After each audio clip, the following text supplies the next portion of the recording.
You said, I don't know.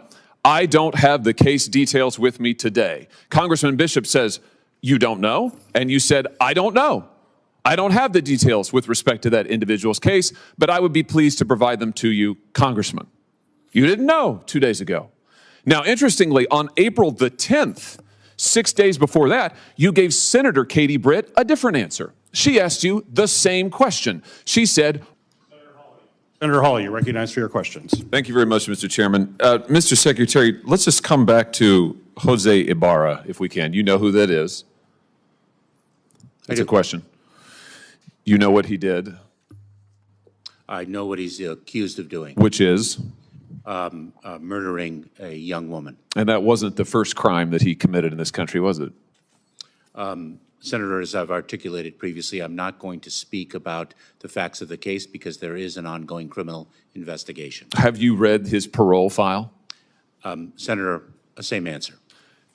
So you're not going to say whether or not you've read the parole file? I've got it right here. Have you read this?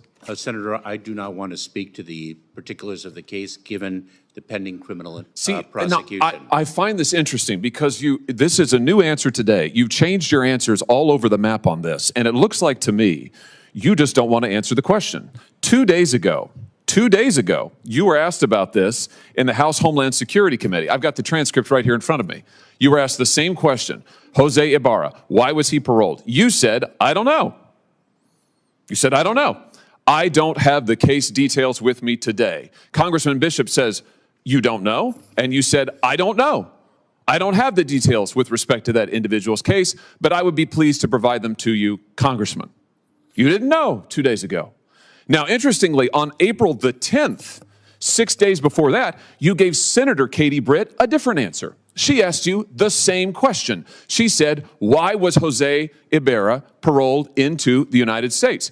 You said, and I quote, Ranking Member Britt, there was no derogatory information of which we were aware.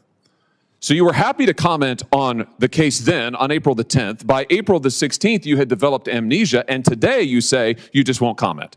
So which is it, Mr. Secretary? Now that we have the file, I'll tell you what the difference is.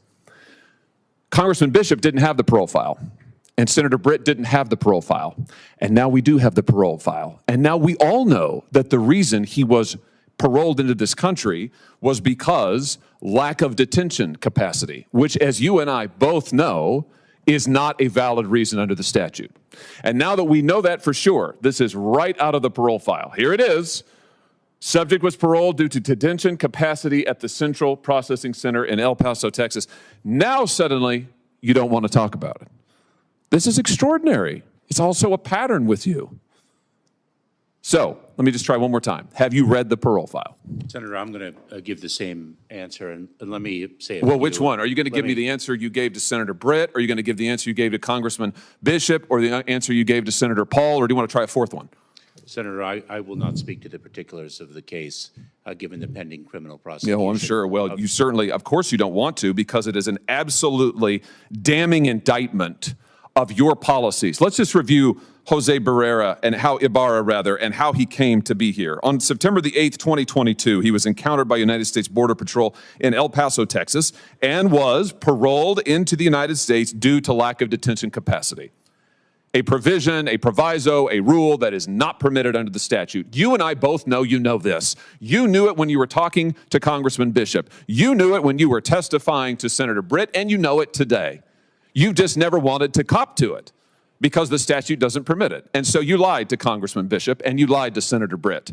And now you are hiding behind the ongoing prosecution excuse because it's the last one left to you, because you testified falsely under oath. Then on July 19th, 2023, Ibarra reports for a biometric appointment and was fingerprinted. This is now in New York. The results come back and indicate he has a criminal history. So he's in this country, he has a criminal history. September 14th, he is arrested in New York by NYPD for what? Injuring a child. September 14th, 2023, he is arrested for injuring a child. What happens? The offense was never prosecuted and the arrest was expunged. I'm reading right out of the parole file. Expunged. Nothing is done to this guy. He had a criminal record to start with. He's in the country on illegal grounds. You have falsely and illegally allowed him in. He commits a crime against a child. He's not prosecuted. It's expunged. In November, get this, in November, Ibarra files an application for employment authorization. And unbelievably, on December the 9th, 2023, it's approved. So this is your policies in action, Mr. Secretary. A criminal is permitted into this country on grounds flatly not permitted, flatly contradictory to the statute. He commits a crime against a child, and then he gets a work permit. He gets a work permit. You want to know why all of the jobs in the last 2 or 3 years have gone to illegal migrants? Working people in this country can't get a job. Their unemployment rate's high. Why? Because of things like this. And then what's he do? Well, we all know. Then in February, he commits the heinous crime against Laken Riley. Is this a record that you are proud of? Senator, you've misstated some facts. I have read from the parole file, which you have said you don't recall, don't have, you miscited. I'm reading from it. It is right here. And I've just, pursuant to the speech and debate clause, I have just read it into the record. And the reason is, you have lied repeatedly to Congress and to the American people about this. They deserve to know. And the only way they're going to know is if I tell them. I've just told them. It's in the record now. I've read it verbatim from the parole file. Verbatim. I just want to know, why did you change your story so often? Why didn't you just answer honestly to Congressman Bishop and Senator Britt? Senator, I am confident that justice will be vindicated in the criminal prosecution of the case. Well, hopefully he'll get more of a trial than you got. Otherwise, there'll be no justice for anyone at all. Let me ask you something else. Travis Wolf, do you know that name? Not off the top of my head. Travis Wolf is a 12-year-old boy from Missouri. This is him. Travis was killed on December 20th, 2023, or I should say he was in a tragic attack on that night. He died some weeks later, head-on collision. The person driving the vehicle, who's now been charged with 6 criminal counts, is Indrina Bracco. Do you know who that is? I do not, but let me communicate that I know that all of our hearts break for the family of this young boy who died in that accident. Well, she's an illegal migrant here from Venezuela. Local law enforcement tell me that she was detained briefly at the border in 2023 and then released. And then she commits this crime. Multiple people have been stabbed in O'Fallon, Missouri by illegal migrants. Mr. Secretary, I know that you think your policies are a success. You've sat right there in that chair and you've told me over and over our policies are working. You're on the record years and years saying that. Maybe they're working for you. Maybe they're working for your political objectives, whatever they may be. I don't know. But they're not working for Laken Riley or Travis Wolf or the people of my state. They are, in fact, a travesty. What you have done is a travesty. And, sir, it is long past time for you to go. Thank you, Mr. Chairman. Senator Hassan, you're recognized for your questions. Well, thank you, Chairman Peters and Ranking Member Paul, for this hearing. Thank you, Mr. Secretary, for coming before the committee today. And let me just note that the tragedies and terrible crimes that Senator Hawley just talked about might be ones we could prevent in the future if Senator Hawley and his colleagues on the other side of the aisle had voted for a bipartisan measure that would have significantly increased our detention capacity, our personnel, would have changed policies for standards of who could seek and be granted asylum. But as the chair noted at the beginning of this hearing, there are people, it appears, who are more interested in throwing rocks than solving problems. Senator Ossoff, you're recognized for your questions. Thank you, Mr. Chairman. And Secretary Mayorkas, welcome back to the committee. And Mr. Chairman, I can't help but reflect on what's happened in the last few months in the Senate.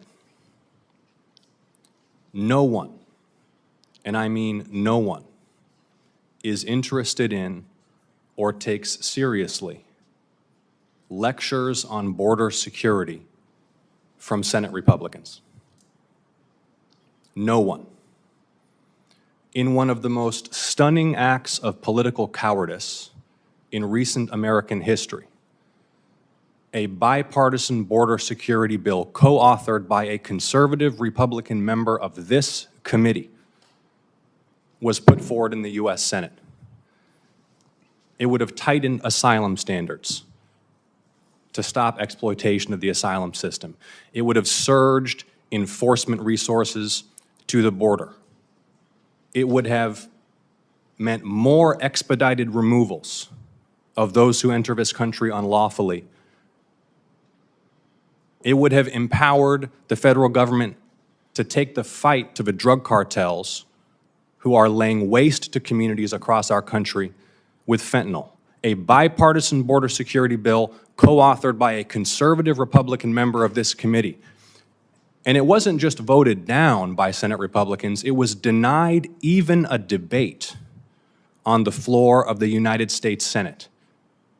Because the former president of the United States, and he said this publicly, thought it wasn't in his political interest for the nation to be served. It wasn't in his political interest for a bipartisan border security bill to be enacted by Congress. The American people are smart. So all of the performative chest-pounding today on border security is utterly disingenuous. When Senate Republicans abrogated their basic governing responsibility and refused even to let us debate and amend that bipartisan border security proposal, the American people see that and understand that. But Mr. Secretary, the American people also see and understand what's happening at the southern border. And just as they see the hypocrisy and cowardice of Senate Republicans on border security, they do not see success in the administration's handling of the crisis at the southern border. And I wonder if you have reckoned fully with the fact that you do not have a good faith partner in the minority party in Congress willing to work with you to advance bipartisan border security legislation. You are going to have to rely on your authorities, and it is past time to do so. So to the extent you have additional legal authorities that you can responsibly deploy to control this unacceptable crisis at the southern border that threatens our national security, it is long past time to do so. And that brings me to the budget request, because I can't understand this, Mr. Secretary. It's a $3 billion decrease from fiscal year 24 for CBP. You agree, I presume, that the situation of the southern border is a serious threat to U.S. national security? I do, Senator. We and that CBP personnel are essential to tackling this crisis, Mr. Secretary. most certainly. And the President recently commented publicly that there were not sufficient Customs and Border Patrol officers and agents at the border, correct? We need more resources, and one of those resources is additional personnel, Senator. So why are you requesting a $3 billion decrease in the CBP budget for FY25? Senator, the construct that we have proposed is a baseline budget plus a $4.7 billion contingency fund, and I am not certain that you are accounting for that $4.7 billion contingency fund in the gross amount that we are requesting for fiscal year 2025. That contingency fund is really the model is that additional funds would be released to us based on the number of encounters that we experience at the southern border. And so that $4.7 billion must be included when looking at our fiscal year 2025 request. Are those funds explicitly allocated and reserved for hiring and deploying CBP officers? They include our ability to hire but it's additional funds personnel. that could be used for other purposes.